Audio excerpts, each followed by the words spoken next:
Good morning and welcome to Global Perspectives. From our home studios, I'm David Dumke. And I'm Katie Coronado. Welcome. On April 9th, a devastating volcano erupted in St. Vincent, an island in the Eastern Caribbean. As a result of that volcano, 20,000 people have been left homeless out of a total population of 110,000. Today we are joined by a very special guest, the Prime Minister of St. Vincent and the Grenadines, Prime Minister Ralph Gonsalves. Thank you for joining us, Prime Minister. Thank you very much for having me. Prime Minister, would you please tell us what the situation is like at this moment on the island? Fine. First of all, the northern one-third of the country, the island of St. Vincent, is desolate. And we have evacuated some 20,000 persons, not 40, about 1/5 of the population of St. Vincent and the Grenadines.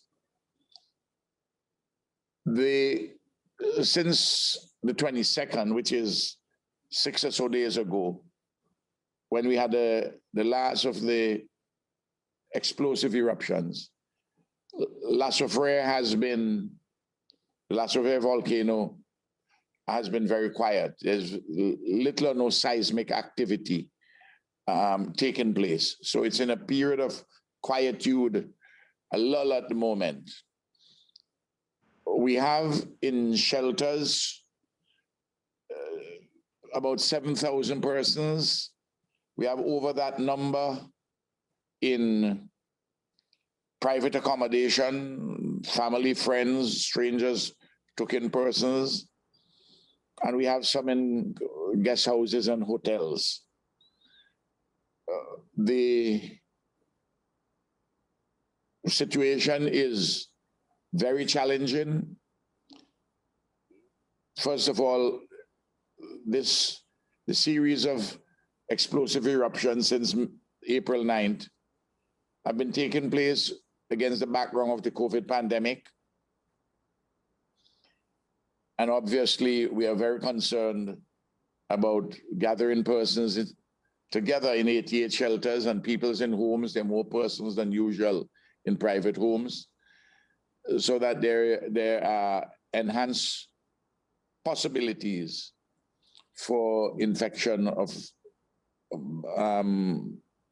the COVID virus. In the northern one-third, agriculture is just simply shot through. So to animal husbandry. There's no fishing taking place now in that part of the country. Of the 8,000 or so registered farmers, about 36% come from that area. So there's farming taking place in the lower areas of the orange zone and naturally the yellow zone and the red zone outside of the city area of Kingstown. We had a problem originally with water, but the water situation has improved immensely. The Caribbean family of nations has responded quite well in respect of the immediate humanitarian effort. And so too has been the global community. We're going to be in a long haul for recovery and reconstruction. We probably are going to be in this humanitarian period for several months still, because even when you get the clearance from the seismologists to go back into the red zones, you're going to have to clean up the ash. The whole place is covered with ash in the northern zone and parts of the orange zone. You have to rebuild certain houses, physical infrastructure. We have to start the crops growing. I mean, bananas, for instance, from planting to reaping is 9 months, sweet potatoes, 4 months. So you'll see a lot of social safety net and income supports would have to be provided, even into the foreseeable future until we get back the economy in agriculture and animal husbandry and fishing in the northern one-third and with the people who have evacuated. So it's a complicated problem with health issues, economic issues, social issues, including education, and of course, security issues. Mr. Prime Minister, you have been the Prime Minister for 20 years. Is there anything close to this magnitude that you've had to deal with in your career? And how do you even begin to address this when you are facing danger of more eruptions over the next 4 months? Well, first of all, we have built up over the years our institutions. We have strengthened our resilience. Against natural disasters, we have put a number of policies in place which are bearing fruit now. But it's very challenging. I would give an idea of some of the things which we have put in place hitherto. On the fiscal side, I had established a contingency fund for disasters, for public health disasters and for natural disasters. And we are using that fund at the moment. Also, I had negotiated some monies for over a year and left it at the World Bank for catastrophic drawdowns in the case of catastrophes. So there is some money there, which they have been triggered. The access has been triggered by the disaster, the volcanic disaster. And then we have built things like the international airport. We have built in the northern area, both in the northeast and the northwest, jetties, which have been very helpful in evacuating persons. The roads have been improved. We built a huge bridge linking the northeast and the southern part of the island of St. Vincent. We hired over the years scores of persons involved in counseling in the primary schools, secondary schools, the health sector, Ministry of Social Development. Those have been mobilized to provide psychosocial support. We have improved our public health system, the number of clinics which we have across the country. The very NEMO itself, the National Emergency Management Organization, we've put it on a sound, modern footing. And we have built a functioning democracy. We're part of a wonderful island civilization, the Caribbean civilization, with a strength of values and social solidarity.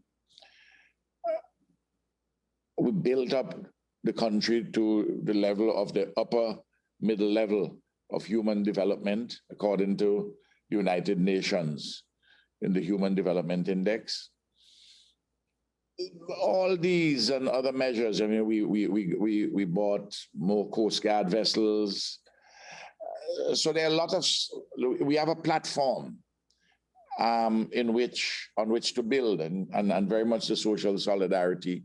We have experienced leadership, we have a good public service, good technical people, good and modern electricity and water systems and telecommunications.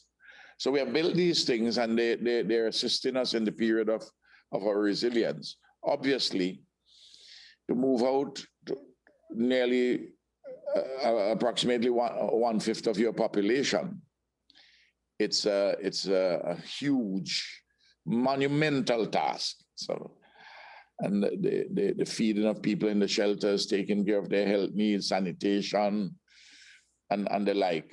And of course, in preparation for students even during the period of COVID, to have some blended form of teaching face-to-face and by distance.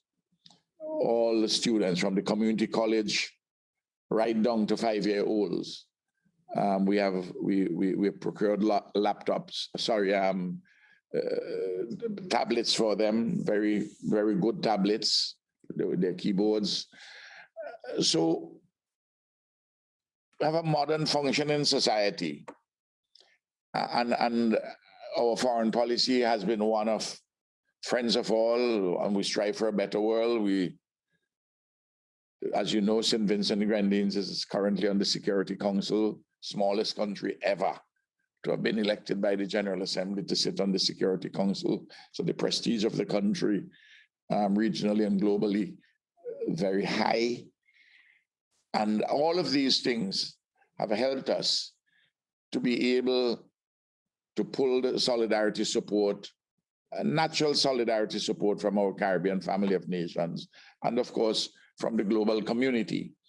And we have been partnering very well with international NGOs, and governments around the world have given many of these NGOs good support. United Nations agencies like the World Food Program have gotten good support. Then we've brought in global NGOs and so on and so forth. So that's where we are, but the challenges are immense. But we are managing, but this is a long haul to recovery and reconstruction. So when you see the place where your family is from, where you were born, in this devastation, what do you feel, and how does this become more than just because of your position, you're doing this to help the people, but how is your heart and your passion involved in this as well? Well,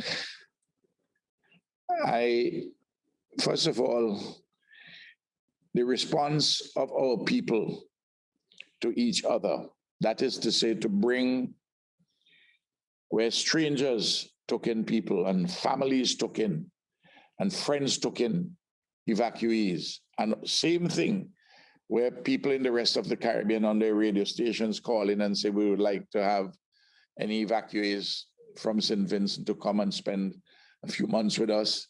And governments in the region also have responded similarly. When you speak about these things, you know, it touches me and brings me really to tears, because it's a very emotive thing. We are not a people of lamentations. We are a very resilient people. It's built into our DNA. And in the book of Lamentations itself, there's a very positive message by the prophet Jeremiah. Morning by morning, new mercies we see. All that we need, thy hand has provided. Great is thy faithfulness. And to apply another biblical allusion on this very dangerous road to Jericho, a lot of good Samaritans have come by. And we are very grateful for that. And we are not steeped in any sense of learned helplessness. We understand our condition. We are not innocent of the extent of the difficulties, the challenges, the distress, where the faces of men and women across this land are strained and anxious. And we have, however, a number of credible ideas as how we get out of this. And we're fashioning a plan for recovery and reconstruction, even as we take care of the immediate humanitarian needs of our people. You had mentioned, Prime Minister, that water was a problem early on, getting enough fresh water for people. What are some of the other human needs that need to be addressed most urgently? Well, obviously, feeding people require a lot of food. I mean, when you have 27,000 persons in shelters, you need to have 21,000 meals per day. That's quite an operation. Then you have 7,000 persons registered who are in private homes, whom you have to send food packages to. You know, you put packages together lasting 2 weeks. You know, they can make the preparations themselves in their homes in which they are. And then there are people who remain in the orange zone. They were not required to be evacuated, and most of those in the orange zone have decided to stay. But it's difficult to cope, so we also have to provide safety nets, supports, including food packages. Now, when you're at the shelter, you have the sanitation problems. So that is an issue in the question of dealing with all the waste. And then COVID, we have vaccinated about 13% of our population. And we have to test more and more. There is a certain vaccine hesitance, particularly for particular types of vaccines, given all the negative connotations touching and concerning particular types of vaccines. So that remains a matter of real concern. And then we have to clean up the ash, which is a big problem immediately ahead of us. I sought the help of the United Nations, and they brought in some experts. I'm going to hear what they're saying. They've been on the ground a few days, so we'll see what they say this afternoon when I have a meeting with them and the National Emergency Management Council. And then, of course, housing, because many houses have been damaged and some destroyed. And the rebuilding of infrastructure. In the red zone where we have on the northeast, where we have a lot of agriculture, also on the northwest, but in the northeast, we have a state agriculture biotechnology center. That center has been ravaged by a volcanic disaster. In fact, that agriculture biotechnology center, arguably the best one in the entire Eastern Caribbean. So all of these things which we had put in place, and we have to rebuild them. We can't avoid it, and those are some of the needs, as I've just outlined, that we have. Water is pretty much taken care of at the moment because we have an excellent water system usually, and it had been laid waste for a short while, but our people in the water authority brought back the water systems in order, and the water is very good quality. The ash doesn't affect the quality of the water. It has been tested there locally and internationally. Prime Minister, thank you for that information. We're here to try to help you and help your island, help the people. And through this information, we hope that people will take action and become a part of this cause. Can you help us put faces to these stories?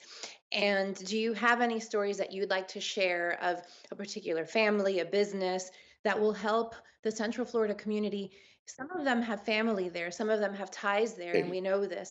But just a story that you'd like to share. Yes. First of all, I'd like to say to the people who are in Florida or anywhere in the United States or anywhere, what you can do best now is to, in addition to encouraging various institutions to assist, you yourself, the best thing you can do now is to send money to your families, because they can buy stuff in the supermarkets because the ports are open. And the supermarkets are importing a significant amount of food and other supplies. I want to indicate that we treasure every single individual. I'll give you one interesting case. After the evacuation in the Northeast, we learned that there were some persons who stayed behind. So 2 days later, I sent the Coast Guard to collect on different days. And we actually collected 127 persons. And if we didn't get them, because through the port system, I was telling you about the wharf which we built on the northeast, it's the Atlantic side. It's a difficult side to enter a port there because the trade winds hit there directly, the northeast trade winds. But there was one young man, 19 years of age, it was brought to my attention. He has some mental challenge, not to go into the mental hospital, but he's not quite there. And I heard that he was left behind. I through an intermediary, I got his two uncles to go on the Coast Guard vessels to go and get him. They didn't get him.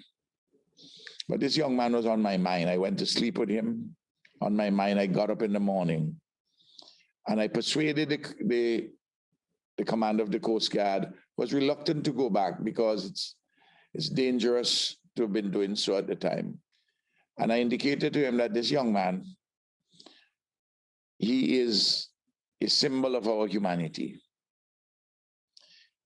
He is a manifestation, a representation of our hope, our promise, our solidarity, our future. And we sent yet another occasion, on the 5th occasion, and we got him. And 12 other persons, and just coincidentally, 2 goats and a dog. The animal lovers would like the idea of getting the dog. And then there are individual, I know more than one family who has lost everything. And they're in shelters and we have to build back, but yet they're full of hope and optimism.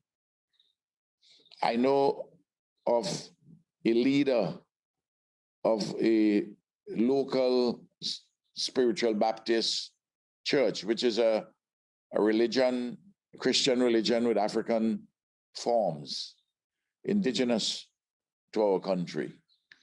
And he, his wife, his mother, his stepfather, his brother, his sisters, the children, all of them are in shelters.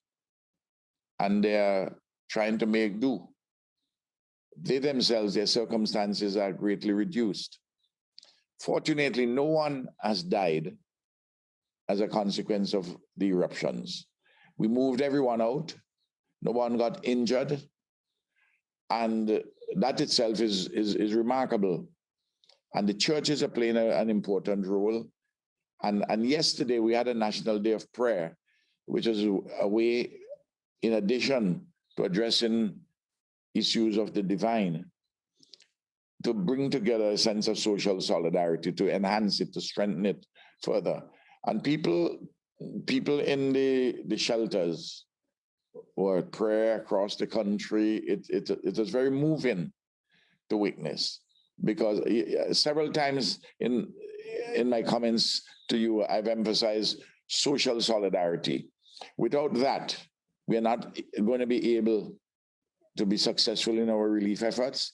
And without that social solidarity, that unity in our nation, among our people, we're not going to be able to recover and reconstruct the country optimally.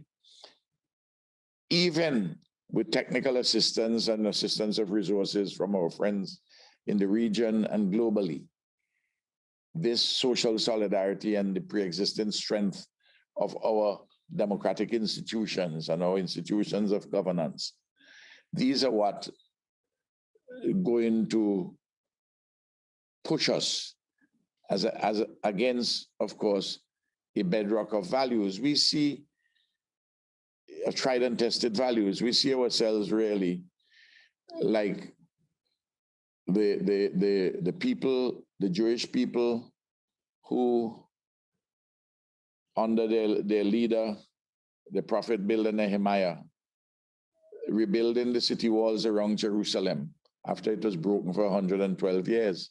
Well, we see what we are doing metaphorically as rebuilding our Jerusalem, rebuilding communities which represent the soul of our nation. People who have been engaged historically in struggles against colonialism, who waged very important fights for their dignity and for independence and sovereignty, and to be a free people. And all these things are in our DNA, and they not just inspire, but it is those things which we draw out, and draw out goodness, high quality, and nobility for the tasks ahead. Mr. Prime Minister, we just want to thank you so much for joining us today. We wish you and the people of St. Vincent and the Grenadines the best of luck going forward.